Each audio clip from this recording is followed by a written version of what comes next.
প্রিয় বন্ধু অর্থাৎ বেস্ট ফ্রেন্ড। এই শব্দটার মধ্যেই আছে আলাদা একটা অনুভূতি। আমারও জীবনে একটা বেস্ট ফ্রেন্ড ছিল, তার সঙ্গে আমার সবসময় একসঙ্গে থাকা।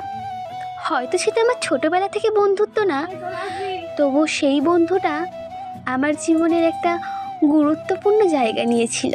সেটা আমার স্কুল ফ্রেন্ড ছিল না, কিন্তু আমার সবচেয়ে প্রিয় মানুষ। তার সঙ্গে আমি আমার সব আশা আকাঙ্ক্ষা দুঃখ সব কিছু আমি তার সঙ্গে শেয়ার করতাম। সে আমার ছিল খুব কাছের একজন মানুষ। সে এমন একটা মানুষ ছিল যে সে না পড়তে গেলে আমি পড়তে যাব না, সে না এই করলে আমি ওই কাজটা করব না। যখন রাস্তা দিয়ে যেতাম লোকে বলতো এদের বন্ধুত্ব থাকবে কতদিন, তখন আমরা বলতাম আমাদের বন্ধুত্ব কোনোদিনও যাওয়ার না।